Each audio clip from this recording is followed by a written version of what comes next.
who was Empress Matilda and why wasn't she the first Queen Regnant?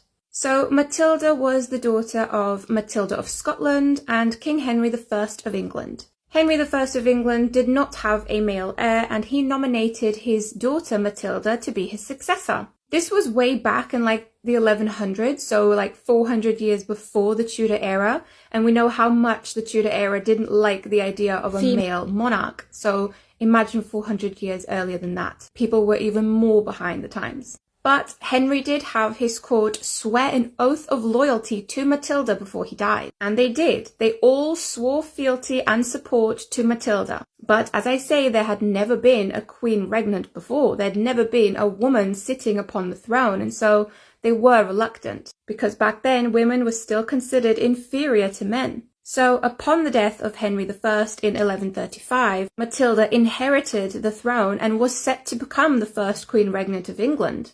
However, she was never crowned, and she was actually never accepted as the queen, even though the court had previously sworn fealty to her. And a cousin of hers, let's just call him Stephen, he of course contested her right to the throne, and he formed a coup. And he literally raced to Winchester to be crowned first. Matilda of course contested Stephen's rule, and she fought for her own succession in a civil war which lasted 19 years. But Stephen, being a man, had a lot more support, and he actually had the church on his side as well, because his brother Henry was the Bishop of Winchester. Of course, he also had the support of the nobles, who even before Henry I died were reluctant to swear fealty to a woman. However, Matilda was successful, and in the end, Stephen was captured, imprisoned, and deposed. And Matilda did rule for a very short time, calling herself the Lady of the English. Coins were issued in her name, and a coronation was being arranged. But in the build-up of the coronation, it was customary for the upcoming monarch to grant tax concessions and favours to the public. And Matilda did not grant these favours, which angered the people of England.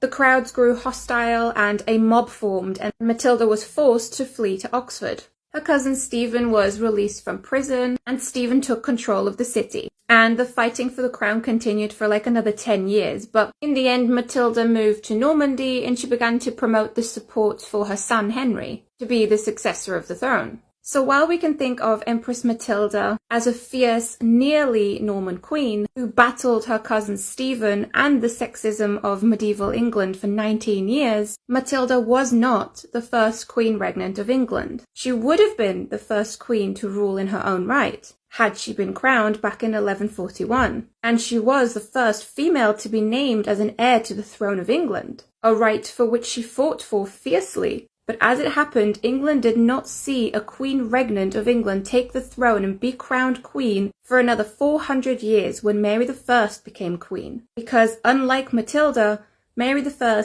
had the support of the people, she was crowned Queen of England, she was anointed by God, and the law saw her as queen. Whereas Matilda sadly lacked all of that.